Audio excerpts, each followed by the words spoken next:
देख रहे हैं एनबी न्यूज। मैं हूं आपके साथ काजल ठाकुर। कोरोना संकट के बीच में सभी दल एक दूसरे पर निशाना साध रहे हैं। वहीं कांग्रेस नेता राहुल गांधी वैक्सीन को लेकर लगातार मोदी सरकार पर हमलावर हैं और वहीं कोरोना वायरस के संकट से बचने के लिए देश में लोगों को कोरोना वैक्सीन लगाई जा रही है। हालांकि कोरोना वैक्सीन की कमी की खबरें भी लगातार सामने आ चुकी हैं, जिसको लेकर केंद्र सरकार पर विपक्ष लगातार हमलावर है। अब राहुल गांधी ने एक बार फिर से केंद्र सरकार पर निशाना साधा है। राहुल गांधी ने केंद्र सरकार की टीका वितरण नीति को लेकर निशाना साधा है। अब राहुल गांधी का कहना है कि कोरोना वैक्सीन का सही से वितरण नहीं हो पा रहा है। राहुल गांधी ने आरोप लगाया है कि निष्पक्ष नीति के अभाव के चलते टीकों का सही से वितरण नहीं हो पा रहा है। उन्होंने एक खबर का हवाला देते हुए ट्वीट किया है कि टीके की खरीद केंद्र करे और वितरण राज्य में, ये कहता आ रहा है। टीका वितरण निष्पक्ष नीति के अभाव में मोदी सरकार की नीति ऐसे परिणाम ही देती है। कांग्रेस नेता जो खबर साझा कर रहे हैं उसमें लगातार उनकी तरफ से दावा किया जा रहा है कि निजी अस्पतालों के लिए तय कुल टीकों का 50% 9 अस्पतालों को मिल पा रहा है। तो टीके को लेकर एक बार फिर से राहुल गांधी ने निशाना साधा है। ये देखिए ट्वीट जो है राहुल गांधी का आपकी टीवी स्क्रीन पर इस समय दिखाई दे रहा है। देश में वैक्सीन को लेकर सियासत लगातार बरकरार है। वैक्सीन की आड़ में सियासत पूरी तरीके से घमासान मचा हुआ है। राहुल गांधी ने एक बार फिर से केंद्र सरकार पर निशाना साधा है। वैक्सीन को लेकर केंद्र सरकार से राहुल गांधी ने कई सवाल पूछे हैं। पहले भी केंद्र सरकार पर कई आरोप राहुल गांधी लगा चुके हैं। वैक्सीन वितरण नीति को लेकर सवाल उठा चुके हैं। वैक्सीन का वितरण सही तरीके से नहीं हो पा रहा है, राजनीति इसमें हो रही है। वैक्सीन पर सियासत आखिरकार कब थमेगी, ये बड़ा सवाल है।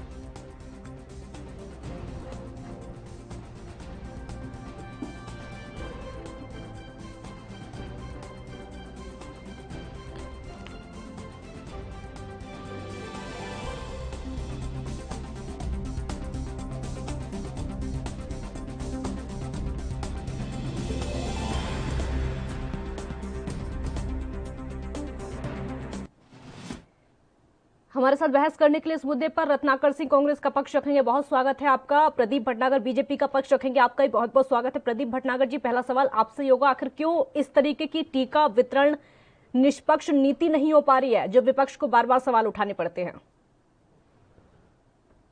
देखिए, विपक्ष उठाए सवाल अच्छी बात है। ना तो राहुल गांधी विपक्ष नेता का, प्रमुख नेता का दर्जा मिला हुआ है, ना ही एक कांग्रेस पार्टी के अध्यक्ष हैं। हाँ। जो पार्टी के अध्यक्ष बने हैं वो बोल नहीं रहे और जो विपक्ष के प्रमुख नेता है वो बोल नहीं रहे। तो कहीं ये जो कांग्रेस है ना, राहुल जी को जिंदा करना चाह रही है ना, जो एक कार्टून नीति के तहत, तो ये राहुल जी को जिंदा करने का तरीका है कि आप करे जाओ करे जाओ करे जाओ, हमारे जो प्रवक्ता नेता बैठे हैं उस पर डिबेट करेंगे, बोलेंगे, मगर आप पढ़ेंगे नहीं। आप पहले, क्योंकि राहुल जी जब विफल एक नेता है, उनको सफल बनाने के लिए चीजें कराई जा रही हैं।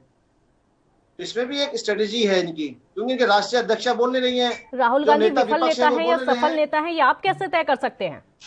ये तो उनकी पार्टी तय, ये तो उनकी पार्टी तय करेगी या फिर वो तय करेंगे? ये बीजेपी वाले कैसे तय कर सकते हैं? जनता के नेता हैं, भारतवर्ष के सांसद हैं, कौन तय नहीं करेगा? हम लोगों को दिखता नहीं क्या? जो नेता विपक्ष है वो बोलते नहीं है, राष्ट्रीय अध्यक्ष बोलती नहीं है। आप नीति की बात कर रहे हैं, आप टीका नीति की बात कर रहे हैं। कभी आपने राज्य सरकारों को झांक के देखा है कि टीकों को क्या बर्बादी कर रहे हैं, करोड़ों रुपए के कैसे मुनाफा कमाया है? उसके विषय में कौन बोलेगा? राहुल जी को मुंह में दही जम जाती है उस विषय को अगर पूछ लिया जाए तो। राजस्थान के विषय में बोलते नहीं है, वह गड्ढों में लाखों टीके दबा दिए गए। अगर वहां की इंक्वायरी की जा रही तो वहां लग रहा है विपक्ष के नाम अपना काम कर रहा है, सरकार का दबाव है उस पर, ये बोला जा रहा है। जनता के पैसों से टीका खरीदा गया है, कांग्रेस राहुल जी के जेब से टीका नहीं खरीदा गया है। जो पंजाब सरकार ने बेच दिया, जो राजस्थान सरकार ने गड्ढे में दबवा दिए, वो जनता की भलाई के लिए उनको टीका लगने के लिए भेजा गया था। टीका नीति में निष्पक्षता है पूरी तरीके से, कोई फॉल्ट नहीं है, पूरी निष्पक्षता है। जो राहुल जी कहते हैं केंद्र सरकार को देना चाहिए, कहना चाहिए, राज्य सरकार बताती क्यों नहीं है? वेट में कितने लाख रुपए महीने का अर्निंग आ रही है, राज्य सरकार बोलती क्यों नहीं है कि हम खरीदने में नहीं, हम कंगले हो चुके हैं, हम पे पैसा नहीं है। अगर टीका नीति में कोई फॉल्ट नहीं है तो क्यों राहुल गांधी सवाल उठाते हैं फिर? मैं राहुल गांधी जी की बात को तवज्जो नहीं देता हूं मैं, और देनी भी नहीं चाहिए। श्रीमती सोनिया गांधी जी बोले तो तवज्जो देनी चाहिए, बताना बोलना चाहिए। ठीक है रत्नाकर जी, ठीक है, राष्ट्रीय अध्यक्ष बोल रही हैं। ठीक है रत्नाकर जी, क्यों विपक्ष को हर चीज में क्यों कमियां नजर आती हैं? क्यों हर चीज में कमियां नजर आती हैं, चाहे ऑक्सीजन को लेकर हो, वैक्सीन को लेकर हो? अगर उनकी टीका नीति निष्पक्ष बताई जा रही है तो कमी ही ढूंढना है विपक्ष का काम, कहीं ना कहीं अच्छाई ढूंढ लेनी चाहिए। देखिए, प्रदीप जी जो कह रहे हैं कि अभी ये राहुल गांधी की बात नहीं सुनते हैं और उनकी बातों को गंभीरता से नहीं लेती हैं, तो ये बिल्कुल सही बात है। ये भारतीय जनता पार्टी राहुल गांधी जी की बातों को अगर गंभीरता से लेती तो आज परिस्थितियां कुछ अलग होती। हाँ। राहुल गांधी जी ने पिछले साल फरवरी में ही चेताया था इस सरकार को कि सुनामी आने वाली है, आप सारी व्यवस्थाएं जो है सुनामी से संबंधित जो है दवाएं हैं या फिर हॉस्पिटल है, ऑक्सीजन है, बेड है, ये सारी व्यवस्थाएं आप कर लीजिए। इन्होंने किया नहीं। इन्होंने इनके मंत्री जो है स्वास्थ्य मंत्री हर्षवर्धन, वो जो संसद में जाके सदन में राहुल गांधी जी का मजाक उड़ाते हैं, कहते हैं कि उनकी बातों को गंभीरता से ये लोग लेते नहीं। अगर इन राहुल जी की बातों को गंभीरता से ये लेते तो इस बार भी जो दूसरी लहर आने वाली है उसके पहले भी राहुल गांधी जी ने चेताया था कि सुनामी आने वाली है। लेकिन यह सरकार जो है वो चुनाव में व्यस्त थी, इनको जनता से तो कोई लेना देना नहीं। तो राहुल गांधी जी की अगर बातों को ध्यान से गंभीरता से लेंगे तो देश जो है अच्छे से चलेगा। आज इनकी रणनीति के बारे में बताता हूं। आज हमारा देश वैक्सीनेशन में सबसे ज्यादा विश्व का वैक्सीन उत्पादन करने वाला देश भारत देश है। सबसे ज्यादा ऑक्सीजन उत्पादन करने वाला देश भारत देश है। फिर भी आज विडंबना ये है कि हमारे देश में लोग वैक्सीन और ऑक्सीजन की वजह से मर रहे हैं। तो यह किसकी कुप्रबंध का नतीजा है? यह इनकी रणनीति बिल्कुल विफल हो चुकी है। इनकी रणनीति सिर्फ एक ही जगह सफल होती है कि राज्यों में किस तरह से विधायकों को खरीदा जाए, राज्यों को किस तरह से चुनाव लड़ाया जाए। रत्नाकर जी ठीक है रत्नाकर जी, आप कहते हैं, ठीक है, अब मेरा सवाल सुनिए। आप कहते हैं कि उनकी नीति विफल हो चुकी है, वो कहते हैं कि राहुल गांधी विफल हो चुके हैं। विराम कहां पर लगेगा? जी देखिए, अगर इनकी नीति अगर सही रहती तो मैं आपको एक उदाहरण देता हूं। जब 500 केस पूरे देश में था तो ये 4 घंटे के अंदर पूरे देश को लॉक कर दिए, और जब 4 लाख केस हुआ तभी भी दूसरी लहर में इन्होंने देश को लॉक नहीं किया। मतलब या तो ये पहली जगह गलत थे या तो दूसरी जगह गलत थे। तो आप समझ जाइए कि इनकी रणनीतिक विफलता कितनी बड़ी है। इनको ये कोरोना को लेके इनके पास कोई रणनीति नहीं है, लोगों को बचाने के लिए कोई नीति नहीं है। इनकी न नीति है न नीयत है, और इनके नेताओं लॉकडाउन, कांग्रेस कभी लॉकडाउन का समर्थन करती है, कभी विरोध करती है। ये दो चीजों, ऐसा नहीं लगता कि दो चीजों पर अलग अलग राय कांग्रेस की होती है? रत्नाकर जी एक मिनट मेरा सवाल पूरा होने दीजिए। रत्नाकर जी आप ये सुनिए, पहले जब लॉकडाउन लगा था तो कांग्रेस ने इस सवाल उठाए थे, क्यों देश को बंद कर दिया गया है, क्यों लॉकडाउन लगा दिया गया है। इस बार अगर देश में लॉकडाउन नहीं लगाया है, राज्य सरकारों ने अलग अलग तरीके से पाबंदियां लगाई है, तब भी आप सवाल उठा रहे हैं कि लॉकडाउन क्यों नहीं लगाया गया। कोई एक नीति होनी चाहिए ना, एक लाइन पर कायम होना चाहिए ना कांग्रेस को। देखिए, हमने सवाल क्या किया, हमने हमेशा लॉकडाउन का विरोध किया है, चाहे वो पहली लहर हो चाहे दूसरी लहर हो। हमने विरोध किया है इनके लॉकडाउन, जो संपूर्ण लॉकडाउन, अनप्लान्ड लॉकडाउन जो किया था, 4 घंटे के अंदर पूरे देश को महीनों तक बंद कर दिया। जो जहां व्यक्ति था वहीं फंसा रह गया, ना उस पास पैसा था, ना राशन था, ना अन्न था जिससे कि वो वहां पे खा सके, रह सके, जी सके। इसलिए आपने देखा होगा कि हजारों की हुजूम में लॉकडाउन के बाद भी लोग पैदल सड़कों पे अपने घरों को पैदल चल दिए। ये किसकी अनप्लान्ड लॉकडाउन की? आपको रुकूंगी एक ब्रेक के लिए यहाँ पर रुकना होगा, आपकी बात पूरी करेंगे। छोटा सा ब्रेक यहाँ पर लेते हैं, जल्द हाजिर होंगे। आप देखते रहिए ANP न्यूज।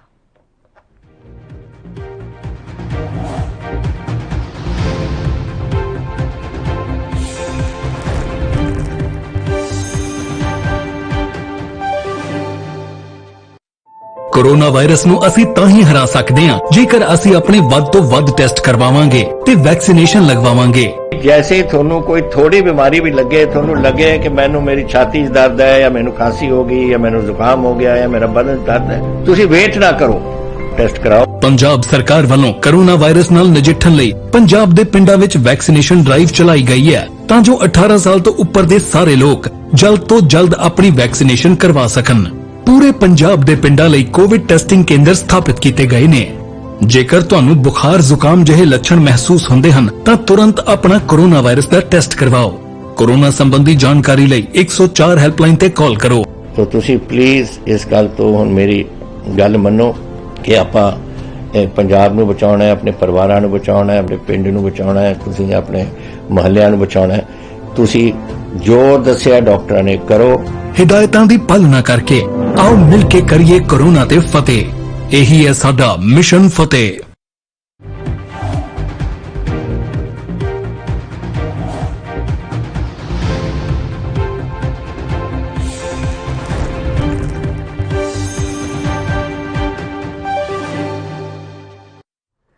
ब्रेक ब्रेक के बाद एक बार फिर स्वागत है आपका उत्तर प्रदेश के मुरादाबाद से। इस वक्त की बड़ी खबर आपको बता देते हैं, बड़ी जानकारी आपके टीवी स्क्रीन पर। उत्तर प्रदेश के मुरादाबाद से बड़ी खबर, जहां पर आग लगने का मामला सामने आया है। वैक्स फैक्ट्री में भीषण आग लग गई है। वैक्स फैक्ट्री में भीषण आग लगने का मामला उत्तर प्रदेश के मुरादाबाद से।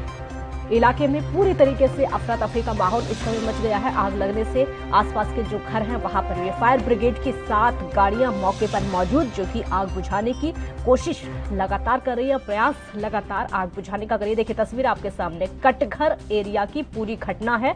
ये तस्वीरें हैं आपके सामने जहां पर वैक्स फैक्ट्री में आग लगी है।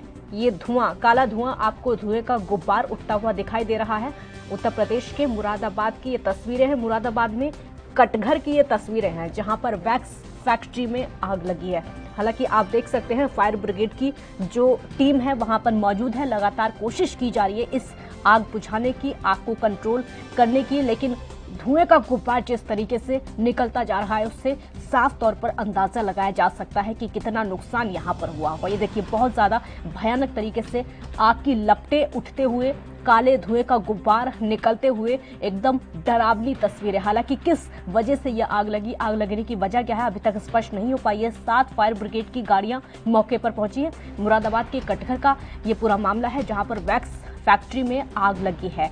फायर ब्रिगेड के जो कर्मचारी हैं मौके पर मौजूद हैं। इलाके में जितने आसपास के लोग रहने वाले हैं, ये देखिए फोन से वीडियो बनाते हुए नजर आ रहे हैं इस पूरे नजारे की। लेकिन अफरा तफरी का माहौल वहां पर पूरी तरीके से मच चुका है। आग लगने की वजह क्या है अभी तक स्पष्ट नहीं हो पाया है। कितना नुकसान आग लगने की वजह से हो चुका है अभी तक इसका आकलन भी नहीं किया जा रहा है। लगातार कोशिशें की जा रही कि जल्द से जल्द आग को कंट्रोल किया जाए, काबू पाया जाए आग पर। लेकिन तस्वीरों से अंदाजा लगाया जा सकता है कि कितनी भयावह आग ये लगी है। काले धुएं का गुब्बार आग की लपटों से निकलता हुआ।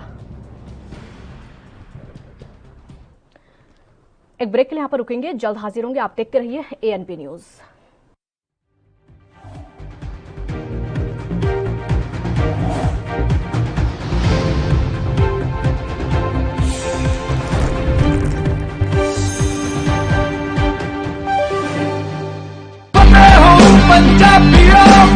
वैक्सीन जरूर करवानी है। तुसीं थोड़े एंटीबॉडीज ਵਧਾਉਣੇ ਨੇ। ਜਦੋਂ ਤੁਹਾਡੇ ਐਂਟੀਬॉडीज ਵਧਣਗੇ ਉਹ ਐਂਟੀਬॉडीज ਨੇ ਜਿਹੜੇ ਕੋਰੋਨਾ ਦੇ ਨਾਲ ਜੰਗ ਲੜ ਸਕਦੀ ਹੈ ਤੁਹਾਡੇ ਬॉडीज ਦੇ ਵਿੱਚ। ਇਹ ਤੁਹਾਨੂੰ ਕਰਾਉਣਾ ਚਾਹੀਦਾ ਹੈ। ਤੁਹਾਨੂੰ ਉਹ ਡਾਕਟਰ ਜੋ ਪਹਿਲੇ ਦਿਨ ਤੋਂ ਕਹਿ ਰਹੇ ਨੇ ਮਾਸਕ ਨਹੀਂ ਭੁੱਲਣਾ। ਅਗਰ ਕਿਸੇ ਨੂੰ ਕੋਵਿਡ ਹੋ ਵੀ ਚੁੱਕਿਆ ਉਹਨੂੰ ਵੀ ਦੇਖੋ ਕਿ ਮਾਸਕ ਪਹਿਨੇ, ਕਿਉਂਕਿ ਸਟ੍ਰੇਨਸ ਬਦਲਦੇ। ਇਹ ਜਿਹੜੇ ਸਟ੍ਰੇਨ ਨੇ ਨਾ ਕੋਰੋਨਾ ਦੇ, ਇਹਨਾਂ ਦੀ ਮਿਊਟੈਂਟਸ ਬਣ ਜਾਂਦੇ ਨੇ। ਇਸ ਕਰਕੇ ਤੁਸੀਂ ਉਹ ਜੋ ਬੇਸਿਕ ਚੀਜ਼ਾਂ ਨੇ, मास्क पहनना, हाथ धोने, सोशल डिस्टेंसिंग रखनी, ये जरूरी है। ਤੁਹਾਨੂੰ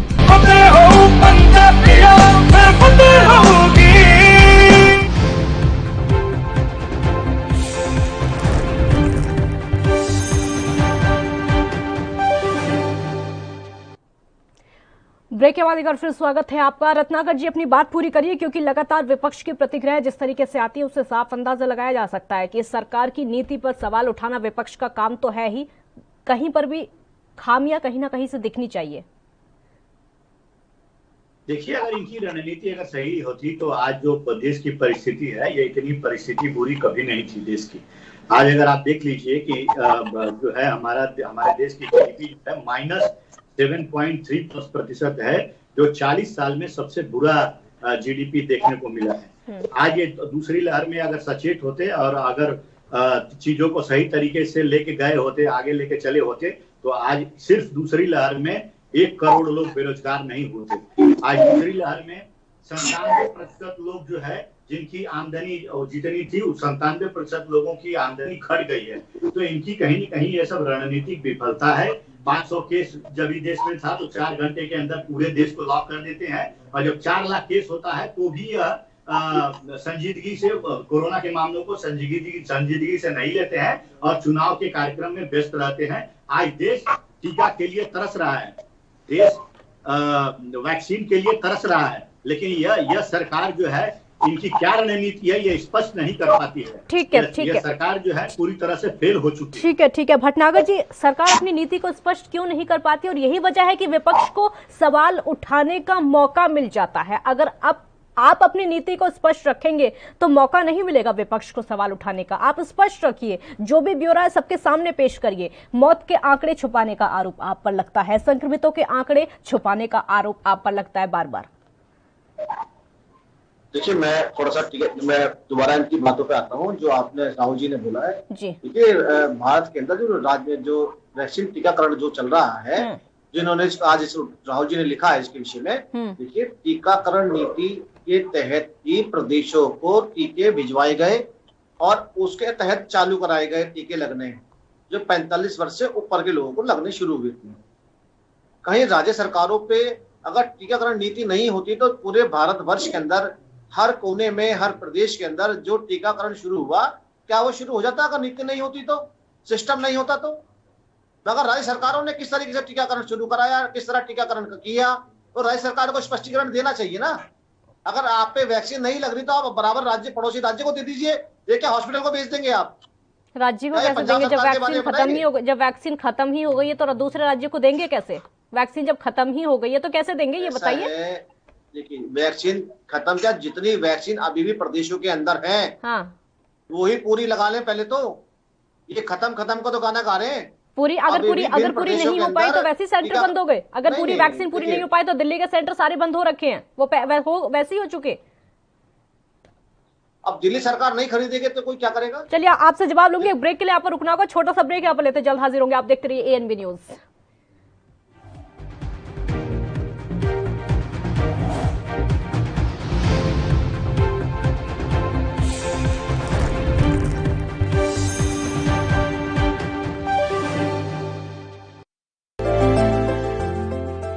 ਅੱਜ ਸਿਰਫ ਦੇਸ਼ ਹੀ ਨਹੀਂ ਬਲਕਿ ਪੂਰੀ ਦੁਨੀਆ ਹੀ ਕੋਰੋਨਾ ਤੋਂ ਜੂਝ ਰਹੀ ਹੈ। ਜਿੱਥੇ ਪਹਿਲੀ ਲਹਿਰ ਦੇ ਵਿੱਚ ਦੇਸ਼ ਦੇ ਨਾਲ ਹੀ ਪੰਜਾਬ ਨੇ ਵੀ ਸੰਘਰਸ਼ ਕੀਤਾ, ਉੱਥੇ ਹੀ ਦੂਜੀ ਲਹਿਰ ਵਿੱਚ ਪੰਜਾਬ ਦੀ ਕੈਪਟਨ ਅਮਰਿੰਦਰ ਸਿੰਘ ਸਰਕਾਰ ਨੇ ਠੋਸ ਫੈਸਲੇ ਲਏ ਨੇ ਤਾਂ ਜੋ ਕੋਰੋਨਾ ਦੇ ਫੈਲਾਅ ਨੂੰ ਰੋਕਿਆ ਜਾ ਸਕੇ।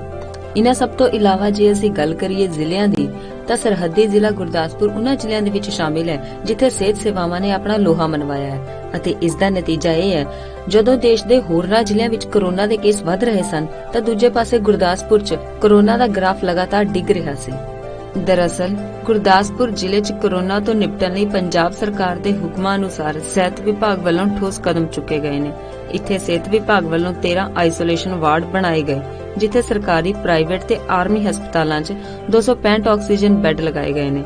ਜ਼ਿਲ੍ਹੇ ਵਿੱਚ ਵੈਕਸੀਨੇਸ਼ਨ ਦਾ ਕੰਮ ਵੀ ਜਾਰੀ ਹੈ ਅਤੇ ਲੋਕ ਵੀ ਟੀਕਿਆਂ ਨੂੰ ਲੈ ਕੇ ਆਪਣੀ ਰਜਿਸਟ੍ਰੇਸ਼ਨ ਕਰਵਾ ਰਹੇ ਨੇ। ਸਿਹਤ ਵਿਭਾਗ ਵੱਲੋਂ 18 ਤੋਂ 44 ਅਤੇ 45 ਸਾਲ ਤੋਂ ਉੱਪਰ ਉਮਰ ਵਾਲਿਆਂ ਦਾ ਟੀਕਾਕਰਨ ਕੀਤਾ ਜਾ ਰਿਹਾ ਹੈ।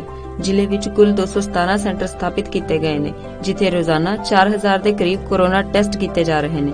ਇਸ ਤੋਂ ਇਲਾਵਾ ਸਿਹਤ ਵਿਭਾਗ ਵੱਲੋਂ ਹੋਮ ਕੁਆਰੰਟਾਈਨ ਮਰੀਜ਼ਾਂ ਲਈ ਫਤਿਹ ਕਿੱਟ ਵੀ ਭੇਜੀ ਜਾ ਰਹੀ ਹੈ।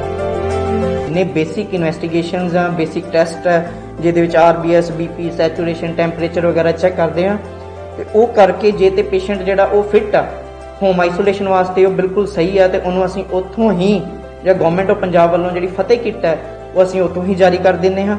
ਤੇ ਜੇ ਕੋਈ ਪੇਸ਼ੈਂਟ ਥੋੜਾ ਅਨਫਿਟ ਜਾਂ ਅਨਸਟੇਬਲ ਸਾਨੂੰ ਲੱਗਦਾ ਉਸ ਨੂੰ ਅਸੀਂ ਐਡਮਿਟ ਕਰਕੇ ਆਈਸੋਲੇਸ਼ਨ ਵਾਰਡ ਦੇ ਵਿੱਚ ਹੀ ਇੱਥੇ ਰੱਖ ਲੈਂਦੇ ਆ ਤੇ ਉਹਨਾਂ ਦਾ ਜੋ ਪ੍ਰੋਪਰ ਟ੍ਰੀਟਮੈਂਟ ਹੈ ਜਿਹੜਾ as per protocol ICMR guideline ਦੇ ਮੁਤਾਬਕ ਉਹ ਜਿਹੜਾ ਅਸੀਂ ਕਰਦੇ ਆ। ਸਿਰਫ ਗੁਰਦਾਸਪੁਰ ਦੇ ਸ਼ਹਿਰੀ ਖੇਤਰਾਂ 'ਚ ਹੀ ਨਹੀਂ ਸਗੋਂ ਪਿੰਡੂ ਖੇਤਰਾਂ ਵਿੱਚ ਵੀ ਸਿਹਤ ਵਿਭਾਗ ਵੱਲੋਂ ਲਗਾਤਾਰ ਸੈਂਪਲਿੰਗ ਕੀਤੀ ਜਾ ਰਹੀ ਹੈ ਤੇ ਵੈਕਸੀਨੇਸ਼ਨ ਦਾ ਕੰਮ ਵੀ ਜਾਰੀ ਹੈ।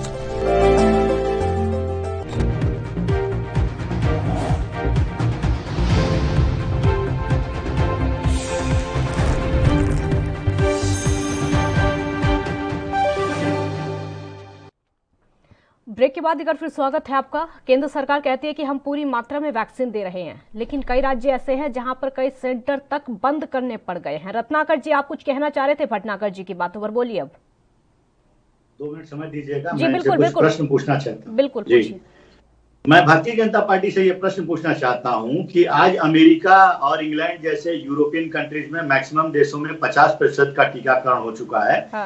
ऐसा क्यों है कि हमारे देश में सिर्फ 3.5% ही टीकाकरण हुआ है? जब सारी दुनिया जब मई और जून के दौरान वैक्सीन का बुकिंग कर रही थी तो आपने जनवरी में बुकिंग क्यों किया?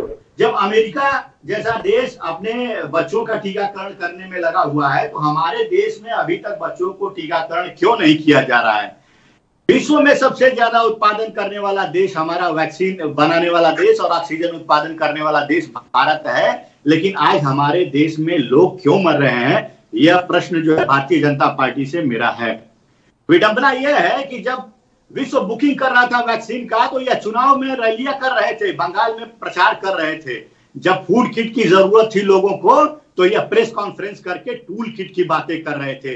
जब देश को टीका की जरूरत है, तो यह ब्लू टीका के पीछे पड़े हुए हैं। कल की आप रिपोर्ट देखिए, यह पूरे इनके देश के नेता ब्लू टीका के पीछे पड़े हुए हैं, जबकि लोगों को वैक्सीन की जरूरत है, टीके की जरूरत है। तो भारतीय जनता पार्टी कहीं न कहीं अपने चरित्र को जो दिखाने का काम कर रही है कि इनका चरित्र देश के लोगों के प्रति नहीं, जिम्मेदारी और जवाबदेही नहीं है, इनका अपने नेताओं को बचाने के लिए और पूंजीपतियों की सरकार है जो पूंजीपतियों को। बिल्कुल बिल्कुल, आपके सवालों का जवाब लेंगे, छोटे से ब्रेक के लिए यहाँ पर रुकेंगे।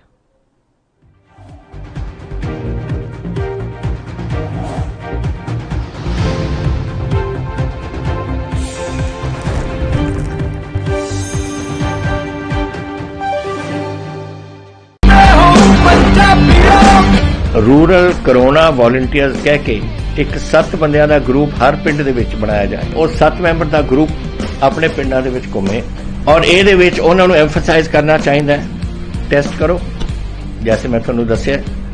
ਜਿੱਥੇ ਫਿਰ ਅਗਰ ਕੋਈ ਪੋਜ਼ਿਟਿਵ ਨਿਕਲਿਆ, ਉਹ ਕਿਹਨੂੰ ਮਿਲਿਆ ਉਹਨੂੰ ਟ੍ਰੇਸ ਕਰੋ, ਕਿ ਜਾ ਕੇ ਦੇਖੋ ਕਿ ਕਿਹਨੂੰ ਮਿਲਿਆ, ਉਹਨੂੰ ਵੀ ਟੈਸਟ ਕਰੋ। ਔਰ ਫਿਰ ਜਿਹੜੇ ਕੋਵਿਡ ਪੋਜ਼ਿਟਿਵ ਨੇ ਟ੍ਰੀਟ ਕਰੋ। 3 T's test, trace and treat. ਇਹ ਚੀਜ਼ਾਂ ਅਗਰ ਆਪਾਂ ਕਰ ਸਕੀਏ ਤਾਂ ਤੁਸੀਂ ਦੇਖੋ ਇਹਦੇ 'ਚ ਆਪਣੇ ਪਿੰਡ 'ਚ ਔਰ ਮੁਹੱਲਿਆਂ 'ਚ ਕੰਟਰੋਲ ਆ ਸਕਦੀ ਹੈ।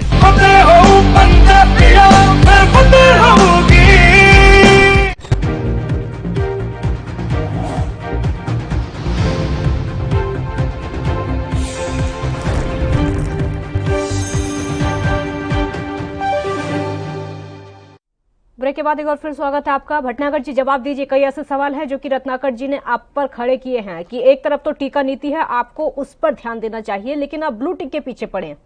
बोलिए। जी बिल्कुल। देखिए, जिस समय पश्चिम बंगाल में चुनाव चल रहा था, उस समय सोनिया जी, राहुल जी बंद कमरे के अंदर थे, सारा कांग्रेस बंद कमरे में था, कर्फ्यू के अंदर था, ठीक है ना। जिस समय टोल किट का काम चला, तभी राहुल जी घर के अंदर थे, बंद कमरे में थे और बाहर नहीं निकल रहे थे। जिस समय पूरे भारतवर्ष के अंदर हाहाकार मचा हुआ था, चिताएं जल रही थी और फोटो विदेश भेजे जा रहे थे न्यूयॉर्क टाइम्स के लिए, तब भी राहुल जी बंद कमरे के अंदर थे, कोई सेवार्थ के लिए बाहर नहीं निकले। सोनिया जी बंद थी, पूरा इनका कांग्रेस बंद पड़ा था। सेवा के लिए निकल कौन रहा था भटनागर जी? सेवा के लिए निकल कौन रहा था? भाजपा निकला हुआ था, पूरा केंद्र सरकार निकला हुआ था, एक कोरोना कर्मी निकला हुआ था, जो भी इस काम में लगा हुआ था, सब लगे हुए थे। मैं नहीं ऐसा कह सकता। कितने लोगों ने अपना बलिदान दे दिया सेवा करते हुए, मैं भी उन्हें नमन करता हूँ। मगर जहाँ सवाल उठने की बात आती है तो आप अपने गिरबान में देखना चाहिए आप क्या बोलने जा रहे हैं। अगर सेवा करने के लिए सब लोग निकले होते, अगर सेवा करने के लिए सब लोग निकले होते तो गंगा किनारे वो शव नहीं बह रहे होते, गंगा में वो सैकड़ों शव एक साथ नहीं आ रहे होते। अगर सेवा करने के लिए सब लोग निकले होते तो आपने वो तस्वीरें देखी होंगी किस तरीके से रेत के अंदर शवों को दबाया गया है, किस तरीके से जब वहां पर पानी आ जाता है, वहां पर तेज आंधी चलने लगती है तो वो शवों के ऊपर की जो चुन्नियां है वो दिखने लगती है। अगर सेवा करने के लिए निकलते तो शायद ये तस्वीर नहीं आती। भटनागर जी। जी मैं बताता हूँ बिल्कुल। देखिए, हमारे कुछ प्रदेशों के अंदर, उत्तर प्रदेश के अंदर जो कुछ क्षेत्र ऐसे हैं जहाँ पे कुछ लोग पुराने माइंडेड के लोग हैं, और ये आज से नहीं है गंगा किनारे से शव दफनाने का, ये वर्षों चला आ रहा है। ये कि कोरोना काल के अंदर ज्यादा बढ़ गया, जो आप लोगों ने ज्यादा हाईलाइट कर दिखाया। आज चलिए, हाईलाइट तो वही हुआ जो कि देखा गया। ब्रेक के लिए यहाँ पर रुकेंगे, जल्द हाजिर होंगे।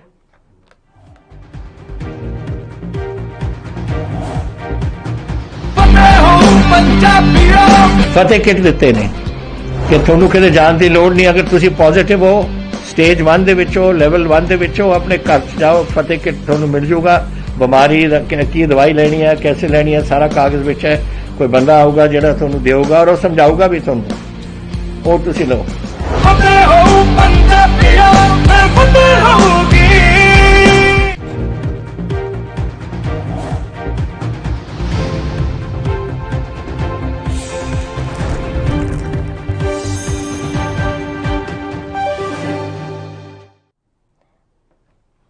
ब्रेक के बाद एक बार फिर स्वागत है आपका। रत्नाकर जी, आपको क्या ऐसा लगता है कि कुछ भी हाईलाइट करके दिखाया गया?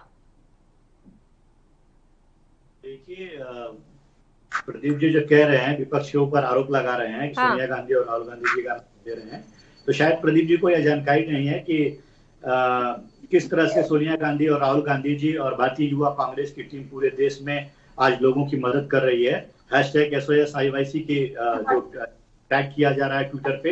अरे भाई, कौन सी मदद बता दो, मदद किया जा रहा है। एक काम तो बता दो ना। कर रहे हैं, हम मदद कर रहे हैं। हमारा जो कर्तव्य है, विपक्ष का कर्तव्य है, वो विपक्ष काम कर रही है। लेकिन रही बात आपकी, एक जगह का नाम तो बता दो, क्या मदद कर सरकार की जिम्मेदारियों की। हम भी तो सुन ले आज बैठ के। अगर भारतीय, चलिए हम तो केंद्र सरकार में बैठे हैं और हम पे तो 100 MP हैं। आप तब बाजी कौन सी मदद कर रही है, एक तो बता दीजिए। आपकी प्रियंका जी पिछले कोरोना काल के अंदर 10 करोड़ मास्क चोरी करे थे राजस्थान से, वो भी भूलना मत आप। और आप थोड़ा राजस्थान के विषय में भी बताएं कि वहाँ पे टीका के खराब किए। और आप जो महाराष्ट्र की बात कर रहे हैं, महाराष्ट्र में तो सवाल कर, मैं सवाल कर रहा हूँ, पहले मुझे भी टाइम पूरा नहीं दिया था। आप बताइए, आपकी महाराष्ट्र के अंदर लॉकडाउन खोलने की रणनीति क्या है? तो आप मुझसे पूछिए, मैं अपने 4 प्रदेशों की रणनीति बताऊंगा क्या है। आपने पूरा महाराष्ट्र खोल दिया दोबारा से, और अब तक आप संभल नहीं रहा आपसे अभी तक, उसके बारे में नहीं बताएंगे। और आप ये बताइए कि पंजाब ने जो टीके बेचे वो क्यों बेचे? ऐसी क्या मजबूरी आ गई थी? क्या चुनाव के लिए क्या सरकार पैसा इकट्ठा कर रही है? ठीक है, जवाब दे रहे हैं आपका, आप ये जवाब दीजिए। बोलिए रत्नाकर जी, बोलिए। देखिए, मैं यही कह रहा था कि जो ये भारतीय जनता पार्टी के प्रवक्ता बैठे हैं प्रदीप जी, इनको शायद विपक्ष के ऊपर उंगली उठाने से पहले अपने गिरेबान में झांक के जरूर देखना चाहिए, क्योंकि यह सरकार जो है, यह भारतीय जनता पार्टी की सरकार है, या कोई यूपीए की सरकार या कांग्रेस की सरकार नहीं है। तो कहीं ना कहीं इन सारी परिस्थितियों की जिम्मेदारी आपकी है। आज जो देश में घटनाएं घटित हो रही हैं, जो घटनाएं घटित हो रही हैं, उसके लिए भारतीय जनता पार्टी जिम्मेदार है। अगर भारतीय जनता पार्टी जिम्मेदार नहीं होती तो गंगा के किनारे जो है 2000 की संख्या में 100 जो है सिर्फ 1100 किलोमीटर के। मैंने पंजाब टीकाकरण के विषय में पूछा आपसे। अरे मेरी बात सुन लीजिए प्रदीप जी, फिर उसके बाद नहीं, आप बात घुमा रहे हैं ना। आप उत्तर प्रदेश कहाँ चलेगा जब आपसे पंजाब की बात कर रहा हूँ? अब राजस्थान की बात कर रहा हूँ, उत्तर प्रदेश क्यों जा रहे हैं आप? मैं आपके हर क्वेश्चन का जवाब देता हूँ बैठ के, आप मेरे क्वेश्चन का जवाब क्यों नहीं देंगे? आप आपकी सरकार पे उंगली थी ना, तो आप चुप बैठ गए, उत्तर प्रदेश चले गए। जरा चुप कराइए इनको जरा भटनागर जी, सुन लीजिए भटनागर जी, और सुन लीजिए एक बार।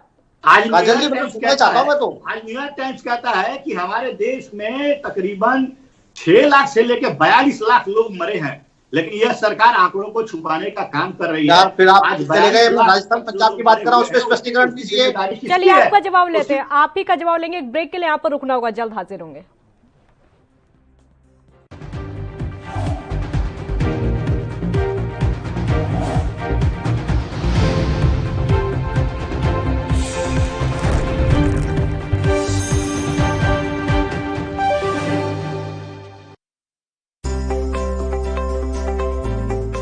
ਦੇਸ਼ ਦੇ ਨਾਲ ਹੀ ਪੂਰੇ ਪੰਜਾਬ ਵਿੱਚ ਵੀ ਕਰੋਨਾ ਵੈਕਸੀਨੇਸ਼ਨ ਮੁਹਿੰਮ ਪੂਰੇ ਜ਼ੋਰਾਂ ਤੇ ਹੈ। ਜਿੱਥੇ ਬਜ਼ੁਰਗ ਲਾਈਨਾਂ 'ਚ ਲੱਗ ਕੇ ਵੈਕਸੀਨ ਲਗਵਾ ਰਹੇ ਨੇ ਤੇ ਉੱਥੇ ਹੀ ਯੂਥ ਵੀ ਵੱਧ ਚੜ ਕੇ ਵੈਕਸੀਨ ਲਗਵਾਉਣ ਲਈ ਅੱਗੇ ਆ ਰਹੇ ਨੇ। ਜੇ ਅਸੀਂ ਹੁਣ ਤੱਕ ਦੀ ਗੱਲ ਕਰੀਏ ਤਾਂ ਪੰਜਾਬ ਵਿੱਚ 50 ਲੱਖ ਤੋਂ ਵੱਧ ਲੋਕਾਂ ਨੂੰ ਵੈਕਸੀਨ ਲੱਗ ਚੁੱਕੀ ਹੈ ਤੇ ਇਹ ਪੂਰੀ ਤਰ੍ਹਾਂ ਸੇਫ ਹੈ। ਜਿਸ ਹਿਸਾਬ ਨਾਲ ਕੋਵਿਡ-19 ਦੇ ਵਾਇਰਸ ਨੂੰ ਆਪਾਂ ਸਟੱਡੀ ਕੀਤਾ ਹੈ, ਉਹਦੇ ਵਿੱਚ ਵੈਕਸੀਨੇਸ਼ਨ ਇੱਕ ਬਹੁਤ ਹੀ ਸਕਸੈਸਫੁਲ ਟ੍ਰੀਟਮੈਂਟ ਸਟ੍ਰੈਟਜੀ ਹੈ, ਸਾਰਿਆਂ ਨੂੰ ਹੀ ਲਗਵਾਉਣੀ ਚਾਹੀਦੀ ਹੈ। ਜਿੱਥੇ ਇੱਕ ਪਾਸੇ ਪੂਰੇ ਦੇਸ਼ ਦੇ ਨਾਲ ਹੀ ਪੰਜਾਬ ਵਿੱਚ ਵੀ ਵੈਕਸੀਨ ਲੱਗ ਰਹੀ ਹੈ ਤੇ ਉੱਥੇ ਹੀ ਦੂਜੇ ਪਾਸੇ ਕੁਝ ਲੋਕ ਵੈਕਸੀਨ ਨੂੰ ਲੈ ਕੇ ਅਫਵਾਹਾਂ ਉਡਾ ਰਹੇ ਨੇ, ਪਰ ਇਨ੍ਹਾਂ ਅਫਵਾਹਾਂ ਤੇ ਡਾਕਟਰਾਂ ਦੇ ਨਾਲ ਹੀ ਆਮ ਲੋਕਾਂ ਨੇ ਵੀ ਵੈਕਸੀਨ ਲਗਵਾ ਕੇ ਬ੍ਰੇਕ ਲਗਾਈ ਹੈ। ਅਫਵਾਹਾਂ ਤੋਂ ਬਚੋ, ਏਦਾਂ ਦੀ ਕੋਈ ਗੱਲ ਨਹੀਂ ਆ। ਅੱਗੇ ਵੱਧ ਕੇ ਇੰਜੈਕਸ਼ਨ ਲਵਾਉਣਾ ਚਾਹੀਦਾ, ਪਰ ਹੁਣ ਦੇਖ ਲਓ ਤੁਸੀਂ ਲਾਈਨਾਂ 'ਚ ਲੋਕੀ ਲੱਗੇ ਹੋਏ ਕਿ ਇੰਜੈਕਸ਼ਨ ਲਵਾ ਦਿਓ, ਪਰ ਉਹ ਪਾਗਲ ਥੋੜੀ ਜਿਹੜੇ ਲਾਈਨਾਂ 'ਚ ਲੱਗੇ ਹੋਏ ਆ ਇੰਜੈਕਸ਼ਨ ਲਵਾਉਣ ਨੂੰ। ਇਸੇ ਤਰ੍ਹਾਂ ਵੈਕਸੀਨ ਲਗਵਾ ਚੁੱਕੀ ਸੁਸ਼ਮਾ ਮੋਦਗਿਲ ਨਾਮ ਦੀ ਇੱਕ ਮਹਿਲਾ ਨੇ ਵੈਕਸੀਨ ਨੂੰ ਪੂਰੀ ਤਰ੍ਹਾਂ ਸੇਫ ਦੱਸਿਆ ਤੇ ਉਹਨਾਂ ਨੇ ਅਪੀਲ ਕਰਦੇ ਹੋਏ ਕਿਹਾ ਕਿ ਸਾਨੂੰ ਸਾਰਿਆਂ ਨੂੰ ਵੈਕਸੀਨ ਲਗਵਾਉਣੀ ਚਾਹੀਦੀ ਹੈ, ਕਿਉਂਕਿ ਇਸ ਨਾਲ ਸਾਡਾ, ਸਾਡੀ ਫੈमिली ਦਾ ਤੇ ਦੂਜਿਆਂ ਦਾ बचाव ਹੁੰਦਾ है। मेरी लोगों से एक ही अपील है कि वैक्सीन जो है वो एक हमारा अधिकार है और इस अधिकार से हमें पीछे नहीं हटना चाहिए, ये हमें ज़रूर लगवानी चाहिए, क्योंकि इसी से हमारे यहाँ जो है बचाव है और बचाव में ही दूसरों का बचाव है। फर्स्टली हम जब खुद का बचाव करते हैं तभी हम अपनी फैमिली का बचाव करते हैं, और दूसरों के साथ जब हम मिलते हैं तो शायद इसमें दूसरे पर्सन को भी हम सेफ रखते हैं। ਜ਼ਿਕਰਯੋਗ ਹੈ ਕਿ ਵੈਕਸੀਨ ਦੀ ਪ੍ਰਮਾਣਿਕਤਾ ਨੂੰ ਸਿੱਧ ਕਰਨ ਲਈ ਖੁਦ ਕੈਪਟਨ ਅਮਰਿੰਦਰ ਸਿੰਘ ਵੈਕਸੀਨ ਦੀ ਦੋਨੋਂ ਡੋਜ਼ ਲਗਵਾ ਚੁੱਕੇ ਨੇ ਤੇ ਉਹਨਾਂ ਨੇ ਵੈਕਸੀਨ ਨੂੰ ਪੂਰੀ ਤਰ੍ਹਾਂ ਸੇਫ ਦੱਸਿਆ ਹੈ ਅਤੇ ਉਹਨਾਂ ਨੇ ਸਾਰਿਆਂ ਨੂੰ ਵੈਕਸੀਨ ਲਗਵਾਉਣ ਲਈ ਅਪੀਲ ਵੀ ਕੀਤੀ ਹੈ।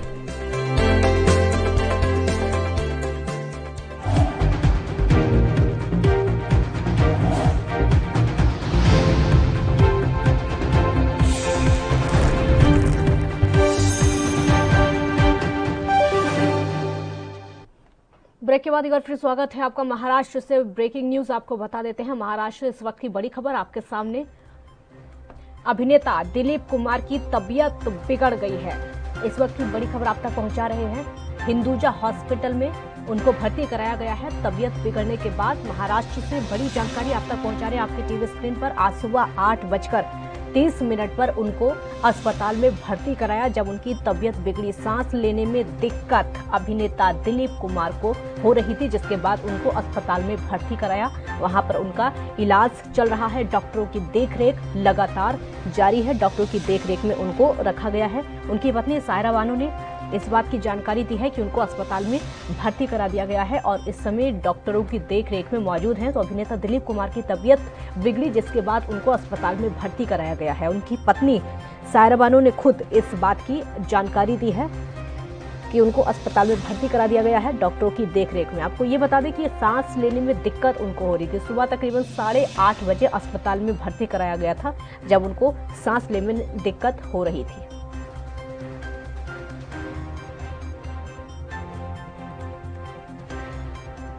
तो महाराष्ट्र से इस वक्त की बड़ी खबर आपके सामने। अभिनेता दिलीप कुमार की तबीयत बिगड़ गई है, जिसके बाद उनको तकरीबन 8:30 बजे अस्पताल में भर्ती कराया गया। सांस लेने में दिक्कत उनको हो रही थी।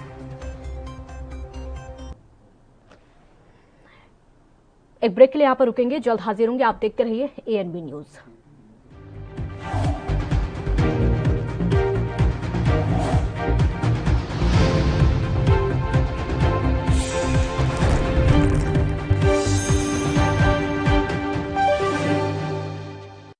यात्रीगण कृपया ध्यान दें, ANB express news on wheels Tata sky, Airtel, Facebook page, Instagram, Jio TV, Google play, YouTube और ऐप स्टोर पर रात 9 बजे ANB न्यूज पर आ रही है। धन्यवाद।